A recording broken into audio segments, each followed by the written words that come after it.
¿También a ustedes les ha pasado que sienten un cariño especial por un autor? No hablo de simple admiración o de respeto, sino de un cariño genuino, ese que solo se puede sentir por un familiar o un amigo. Es curioso cómo, aunque hayan vivido hace siglos, es como si los conociéramos de toda la vida. Es como si tuviéramos la certeza de que si tocáramos a su puerta, aun siendo extraños, nos reservarían un lugar en su mesa. Es como si sus historias no fueran historias, sino cartas. Es como si sus historias se alimentaran de nuestros momentos más ocultos, y los queremos, precisamente, porque nos competen en lo más íntimo. Cada lector experimenta a su modo esta sensación, por supuesto. En mi caso, ese amigo a quien tanto quiero es nada más y nada menos que Anton Chekhov. ¿Qué tal, amigas, amigos de Biblioteca Hexagonal? Es un gusto encontrarme una vez más con ustedes en esta nueva sección, estantería, que buscamos sea un espacio más personal para hablar de autores y de libros que nos gustan. Bueno, en esa sintonía de lo personal, pues hoy les voy a hablar de Chekhov y quiero solamente hablarles de tres temas. Uno, la comunidad que hay alrededor de su obra, la reacción que tienen las personas que lo leen. En una segunda parte, comentarles un cuento. Por cuestiones de tiempo no podría hablar de más, voy a hablarles de uno. Y finalmente de cómo era Chekhov como persona, cómo era visto por los demás y cuál era su ética personal, cómo creía él que uno debía conducirse en la vida. En este primer punto yo les voy a hablar de lo que yo he dado en llamar la secta chejoviana, que no es otra cosa más que esta comunidad variopinta, pero que la constante es todos estos lectores, que al momento de leer a Chekhov hemos sentido una conexión especial. Porque no todos los que leen a Chekhov se vuelven fans de Chekhov, ¿no? Hay algo, hay unas fibras que tocan algunos que nos hacen formar parte de esta comunidad.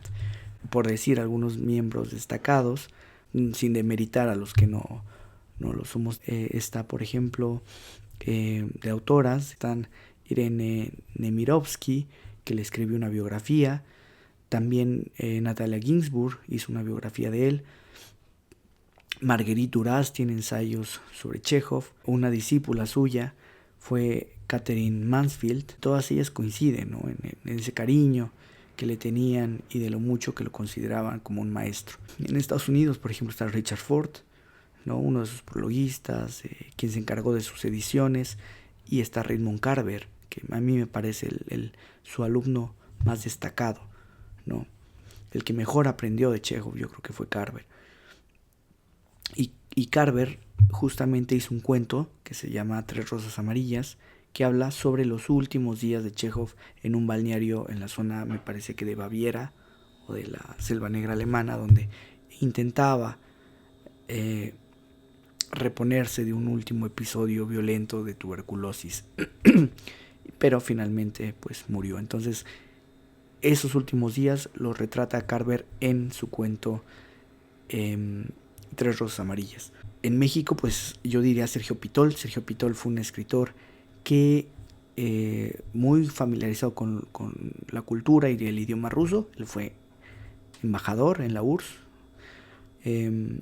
Hizo traducciones del ruso. No ignoro si las hizo de Chekhov, pero en todo caso tiene un prólogo que hace sobre Chekhov en una edición que edita la Universidad Veracruzana. Y ahí habla sobre lo que él considera que es el gran tema de Chekhov, que es la incomunicación. Pero bueno, él también forma parte de esta comunidad y solo los digo por decir algunos nombres.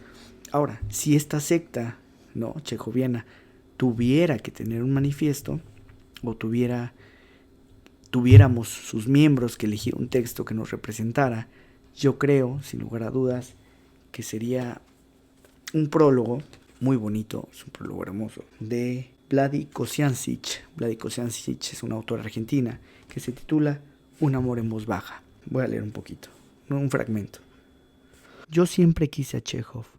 No recuerdo si lo admiraba como a Tolstoy y Dostoyevsky, genios macizos que dominaron las lecturas de adolescencia de mi generación, pero yo quería a Chekhov. Fue un amor en voz baja. sofocado por esa inseguridad de gustos típica de la juventud. Debidamente impresionada cuando leí El fresco colosal de la guerra y la paz, o me sumergí en las tempestades psicológicas de Crimen y Castigo, los cuentos de Chekhov me daban un placer vergonzoso, el de entretenerme con minucias mientras se hundía el mundo. Para colmo, en la competición de aquellos autores que llamábamos familiarmente los rusos, Chekhov era un brillante perdedor. Nunca alcanzaba el primer puesto, nunca bajaba al último. Estaba ahí, como el mercurio de un termómetro, esperando el contacto en la piel de un lector para marcar una temperatura. El juicio público lo sostenía con reservas, como un maestro de relatos breves que contaba muy poco, un mapasán sin contundencia. Chekhov parecía haber escrito solo para amantes de Chekhov. Tan íntima era su obra, tan exclusiva de ciertos temperamentos, que un sí a la pregunta ¿te gusta Chekhov? Podía iniciar una amistad o un romance. Yo creo que nada más cierto que este fragmento, ¿no? Por cierto, este librito habla sobre los apuntes que durante los últimos 10 años de su vida Chekhov hizo en los trayectos, en sus viajes a Europa y por Rusia. Entonces registraba destellos, ¿no? Donde se le ocurrió un cuento, donde se le ocurría la idea de una obra, un diálogo, ¿no? Y deja mucho ver cómo era su proceso creativo. Lo edita Páginas de Espuma, creo. Bueno, ya que viene esto, pues que la comunidad también necesita más miembros, ¿no? Entonces estoy tocando la puerta, ¿no? Y decirles, señor, usted ha leído a Chekhov, entonces únase, ¿no? Una invitación a nuestra querida secta chejoviana. Ahora les voy a hablar de un solo cuento, por el tiempo, quizá en el podcast le voy a proponer al doctor Erasmo que ahondemos, quizá en algún momento de Chekhov, aunque a él no le gusta Chekhov, vamos a ahondar con él, de un cuento que se titula El beso. Al releerlo me cambió la lectura que había tenido yo originalmente, entonces quisiera compartirlo.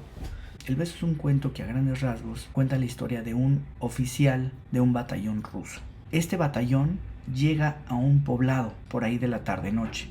Se quitan las armas, arman sus casas de campaña, se preparan para descansar. Pero justo en ese momento llega un mensajero de un conde que vive allá en una colina, ¿no? Tiene ahí su palacete, su castillo, qué sé yo.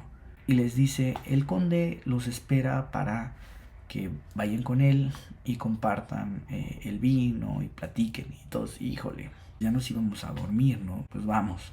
Entonces va el pelotón, va el batallón y llegan a la casa del conde. Para sorpresa, el conde tenía una fiesta. El conde estaba dando una fiesta y pues vio a los soldados y dijo, pues que se vengan, ¿no?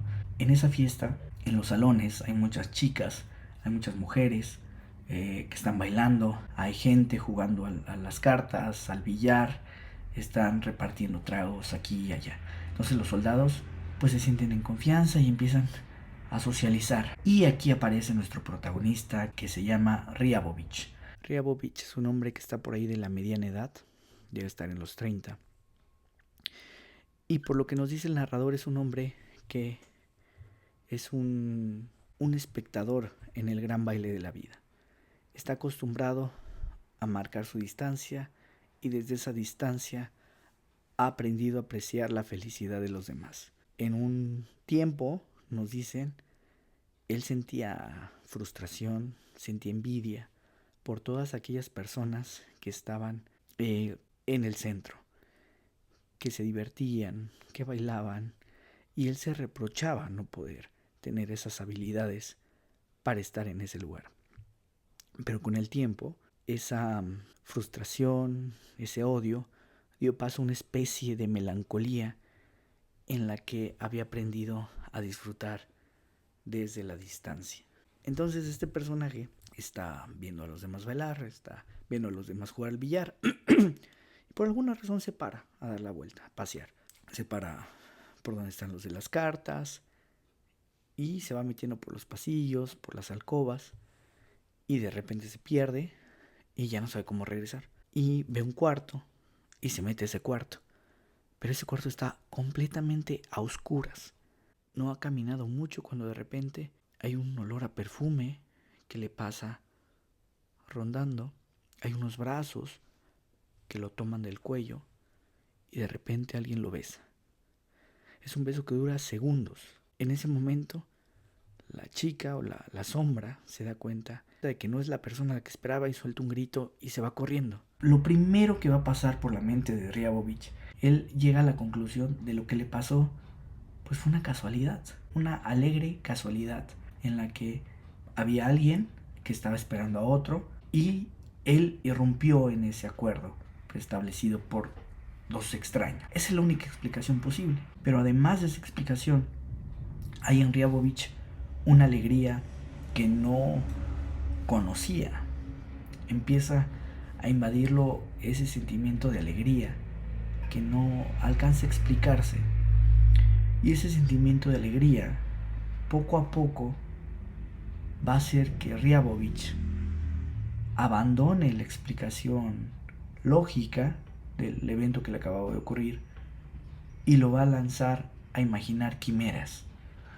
Entonces, esa misma noche, en ese mismo baile, ese rostro, que era un rostro anónimo, Ryabovich va a ir viendo a las mujeres, a las chicas que están en el palacio y va a elegir los rasgos que más le gustan, dándole corporeidad a esa sombra. Empieza con las facciones del rostro, luego se va con las proporciones del cuerpo y conforme pasan los días, porque termina el baile, el ejército sigue su rumbo, pero conforme pasan los días, él le va dando a esa sombra virtudes, ¿no?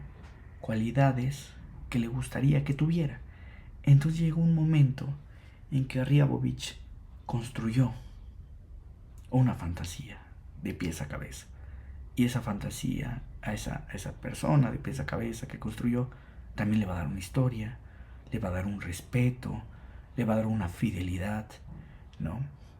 Y entonces él, mientras hace este proceso de construcción, él es muy feliz. Él es una persona feliz, trabaja bien, no tiene problemas con sus compañeros, es colaborativo, siente mucha energía, eh, todo eso que se siente cuando uno está alegre o cuando uno está enamorado. Entonces Ryabovich siente todo esto a flor de piel, siente que la vida que es una nueva vida.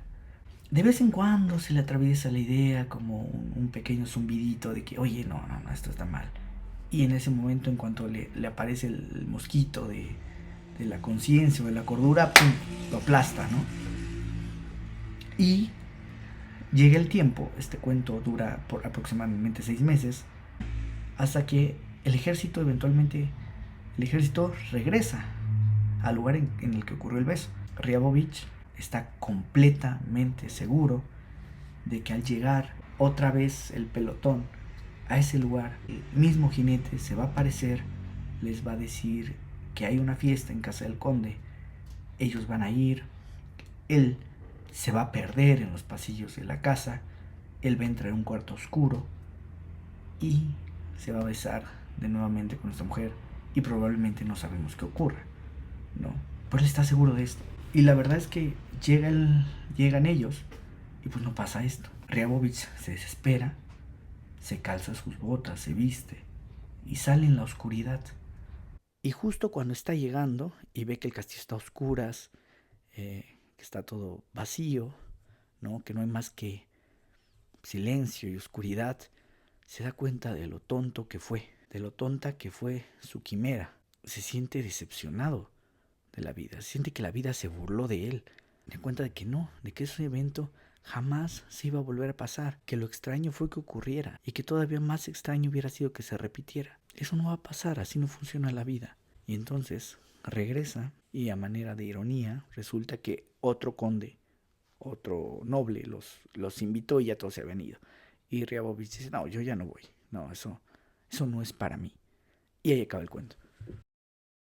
Recuerdo que la primera vez que leí el cuento, de una manera quizá muy cursi, ¿no? Yo pensaba que la idea era de la irrepetibilidad del momento, ¿no? La idea de que nunca te bañas 2 veces en el mismo río, ¿no? esta segunda lectura, eh, Riabovich me parece que alcanza una dimensión heroica que antes no le había visto. Creo que es un hombre que logra vencer el autoengaño. Y el autoengaño es una fuerza tremenda, ¿no? Es una fuerza que pocos logran vencer. El autoengaño es como la miel para las hormigas. Una vez que entras, difícilmente sales, ¿no? Y el autoengaño es una fuerza tremenda y tremendamente destructora, porque lo que hace es alejarnos de nosotros mismos. Evita que nos confrontemos, evita que seamos críticos con nosotros mismos y por el contrario, nos lleva a una falsa felicidad. Realmente creo que la falsa felicidad es la cosa más fácil del mundo. Muy fácil decir que estás bien contigo mismo, sentirte bien, porque no tienes para sentirte esta idea, no tienes que hacer más que mentirte. Entonces Riabovich, y aquí creo que está la complejidad del cuento, pudiendo seguir, continuar en esta idea de la falsa alegría, se rehabilita. Decide regresar a la grisura, decide regresar a lo que nos llamarían la mediocridad, para reconocer en esa situación en la que estaba algo valioso. Y eso me parece grandioso. Ay, bueno, de los cuentos, el beso que les conté, pues está en esta edición si quieren leer. Si no han leído los cuentos de Chekhov, yo les recomiendo mucho esta antología, que es de bolsillo, los cuentos imprescindibles, la prologa Ford, de hecho, porque trae lo que son los cuentos usualmente los más antologados, como son La Dama y el Perrito, Los Mujiks, Pabellón número 6, Las Grosellas, Relato de un Desconocido. Y digo, ya si lo han leído y quieren leer más o conocer las etapas de su creación, porque tuvo por lo menos 3, ¿no? Está pues en los tomos que editó hace algunos años, igual Páginas de Espuma. Por ahí deben de estar son 4. Aquí más tengo uno, pero son 4. Entonces, si quieren entrarle ya de lleno con Chekhov, ¿no? Para cerrar, no me queda más que hablar de quién era Chekhov o cómo era visto Chekhov. Eh, a grandes rasgos yo les podría decir 3 cositas sobre su vida que creo que son importantes. Una, que vivió con mucha estrechez, estuvo acostumbrado a vivir con muy poco y lo poco que tenía a repartirse entre muchos. Eran una familia de 5 hijos, 5 hijos hombres, una hija mujer. Chekhov era el tercero. Vivían en condiciones de hacinamiento, de violencia. Estaba acostumbrado a compartir, a ceder su espacio, ¿no? A tolerar muchas cosas. Era Chekhov también un médico que estaba predispuesto a la empatía, ¿no? Y que la medicina, estoy convencido, le ayudó a desarrollar una sensibilidad especial. No que la medicina haya sido un catalizador de su vocación, sino que la medicina le ayudó a pulir el estilo, o fue una herramienta con la que pudo entrar en ciertas partes del corazón y el alma de los hombres que difícilmente cualquier persona que no estuviera acostumbrada a ver detalles, a poner atención en ciertos detalles, no lo podría haber hecho. Y esta opinión también la tuvo Somerset Maugham. Curiosamente hace poco lo encontré y me dio mucha alegría, ¿no? La coincidencia de que Maugham también pensaba que Chekhov, que el hecho de ser médico le hizo su estilo, ¿no? Pulió su estilo. Les voy a dejar la descripción por si les interesa el dato. ¿Qué más era Chekhov? Bueno, Chekhov también estaba enfermo. Desde muy joven, a los 25, 26 años, se dio cuenta o supo que tenía tuberculosis.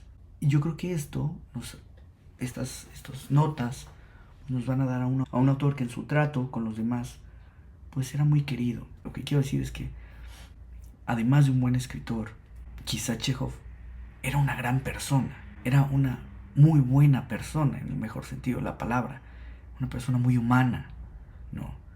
Y aquí cabría hacer la pregunta de si o una mala persona podría haber escrito lo que escribió Chekhov. Bueno, porque sabemos que no necesariamente las los buenos escritores son buenas personas, ¿no? Pero Chekhov era un buen escritor y era una muy buena persona. Y creo que quien mejor describe esta situación de cómo era Chekhov y que más me gusta fue Gorky, Máximo Gorky. Máximo Gorky era un poquito más chico que Chekhov y lo veía pues como un maestro, así como Chekhov veía a Tolstoy, Gorky lo veía él en esa proporción. Y hay un libro de Gorky que se llama Recuerdos de Tolstoy, Chekhov y Andreyev. Y en ese libro, eh, Gorky dice lo siguiente, y lo voy a leer, sobre Chekhov, y así lo describe. Tengo la sensación de que al lado de Anton Pavlovich, cada individuo experimentaba el deseo de ser más sencillo, más sincero, más uno mismo. Bello en su sencillez, él amaba todo lo espontáneo, auténtico, sincero, y tenía una manera muy singular de devolver la sencillez a la gente.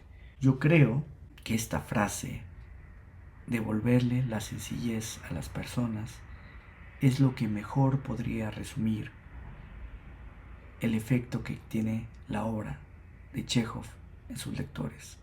Y que quizá, si es que hay propósitos en la literatura, este sea uno de los más nobles que hay y que se ha logrado. Para despedirme, yo quiero citar una carta de Chekhov que él le escribió a su hermano Nikolai. Y esta carta me parece que resume muy bien cuáles eran o cuál era la ética de Chekhov, la ética personal. Cómo pensaba Chekhov que alguien debía comportarse frente a los otros. Y con esta carta yo me despido. Espero que les haya gustado este episodio de Estantería y hasta la próxima. Carta de Anton Chekhov a su hermano Nikolai, marzo de 1886. A menudo te quejas de que la gente no te comprende. Goethe y Newton no se quejaron nunca de eso. Solo Jesucristo lo hizo, pero él hablaba de su doctrina, no de sí mismo. La gente te comprende muy bien, Nikolai. Si tú no te comprendes a ti mismo, no es culpa suya. Te aseguro, como hermano y como amigo, que te comprendo y aprecio con todo mi corazón. Conozco tus buenas cualidades, las valoro y respeto profundamente. Eres amable, desinteresado, generoso, estás dispuesto a compartir hasta el último céntimo. No sientes envidia ni odio. Eres confiado, sin rencor ni malevolencia. Olvidas cualquier mal que te hayan hecho, pero sobre todo, posees un don muy poco corriente. Tienes talento. Ese talento te sitúa por encima de muchos, de muchísimos. En este mundo, solo 1 de cada 2 millones es un artista. Aunque fueras un sapo o una tarántula, la gente te respetaría porque el talento hace que todo se perdone. Solo tienes un defecto al que se debe tu infelicidad y tus problemas intestinales, tu absoluta falta de educación. Te ruego me perdones, pero veritas magis amicitae. Para sentirse a gusto y feliz entre personas educadas, uno debe cultivarse. En mi opinión, el hombre cultivado ha de cumplir las siguientes condiciones. Respeta la personalidad de los demás y por tanto es siempre amable, cortés y está dispuesto a ceder. No arma un escándalo por perder un martillo. Soporta el ruido, la carne fría y la presencia de extraños en su casa. No solo siente simpatía por los mendigos y los gatos, su corazón le duele por lo que sus ojos no ven. Respeta la propiedad ajena y en consecuencia paga sus deudas. Es sincero y teme a la mentira como al fuego. No miente ni siquiera en las pequeñas cosas. Una mentira insulta a quien la escucha y le coloca en una posición humillante. No presume, se comporta en la calle como en casa, no alardea ante los amigos más desfavorecidos, rechaza los chismorreos y no obliga a los otros a escuchar confidencias innecesarias. Por respeto a quienes le rodean, aprende a hablar menos y a callar más. No se menosprecia para provocar compasión, no manipula los corazones para que la gente sienta lástima y se preocupe. No repite, por ejemplo, una y otra vez, nadie me comprende o me he convertido en un don nadie, tratando de conseguir un efecto fácil. Todo esto es falso, barato y vulgar. No se preocupa de simplezas como conocer celebridades.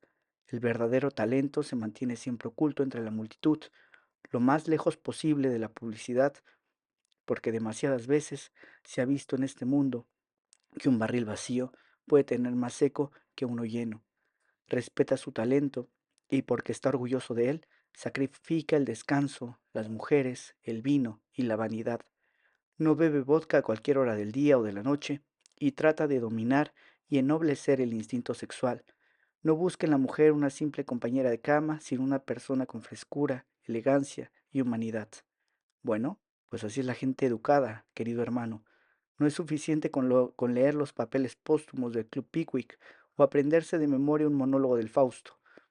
Lo fundamental es el trabajo diario y nocturno ininterrumpido, la lectura incesante con voluntad, sin desfallecer. El tiempo es oro. Deshazte de tu orgullo. Ya no eres un niño. Pronto cumplirás los 30. Ya va siendo hora. Te espero. Te esperamos.